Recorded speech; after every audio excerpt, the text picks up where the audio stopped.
আসসালামু আলাইকুম প্রিয় শিক্ষার্থী বন্ধুরা, নবম শ্রেণীর আরো একটি বাংলা ক্লাস আমি নিয়ে এসেছি তোমাদের জন্য। আজকে যে বিষয়টি তোমাদের পাঠে রয়েছে সেটি হলো নতুন একটি কবিতা।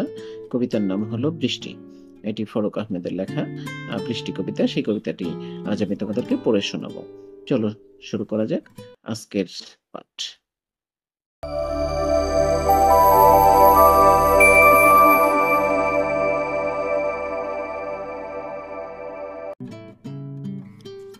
আমাদের আজকের কবিতার নাম হলো বৃষ্টি। এই কবিতাটি লিখেছেন বাংলা সাহিত্যের একজন নন্দিত কবি ফরুক আহমেদ। তিনি 1918 সালে জন্মগ্রহণ করেন এবং 1974 সালে মৃত্যুবরণ করেন। তার উল্লেখযোগ্য অনেক বই রয়েছে, যেমন সৎসাগরের মাঝি, সিরাজুল মনিরা, নৌফেল হাতেম, হরফের ছড়া ইত্যাদি।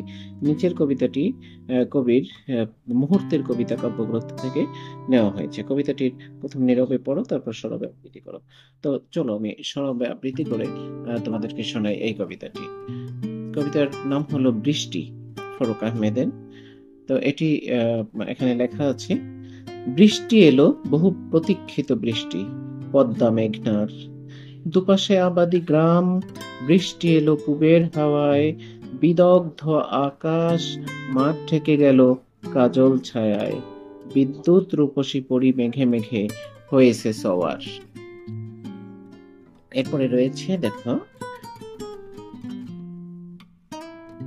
দিক দিগন্তর পথে অপরূপ আভা দেখে তার, বর্ষণ মুখর দিনে অরণ্যের কেয়া শিহরায়।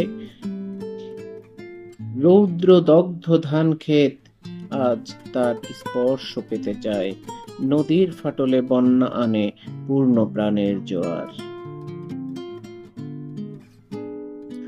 রুগ্ন বৃদ্ধ ভিখারির রগ ওঠা হাতের মতন, রুক্ষ মাঠ আসমান শোনে সেই বর্ষণের সুর। তৃষিত বনের সাথে জেগে ওঠে তৃষ্ণা তপ্ত মন, পাড়ি দিয়ে যেতে চায় বহু পথ প্রান্তর বন্ধুর। যেখানে বিস্মৃত দিন পড়ে আছে নিঃসঙ্গ নির্জন, সেখানে বর্ষার মেঘ জাগে আজ বিষণ্ণ মেদুর। বৃষ্টি নিয়ে খুব চমৎকার একটি অভিব্যক্তি প্রকাশ করেছেন কবি কবিতার মাধ্যমে।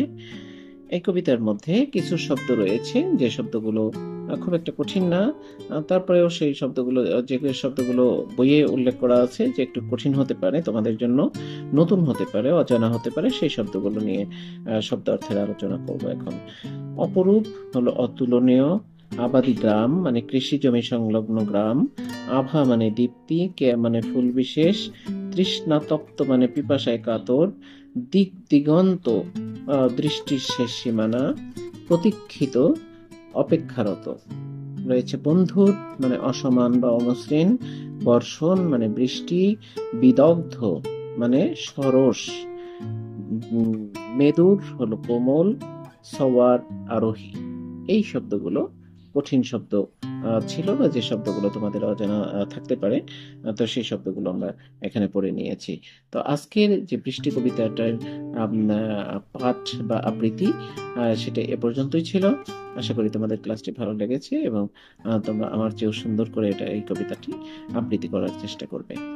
তো বিদায় নিচ্ছি আজকের মতো। আবার দেখা হবে আগামী ক্লাসে, কথা হবে সেদিন। ভালো থেকো সবাই। আসসালামু আলাইকুম।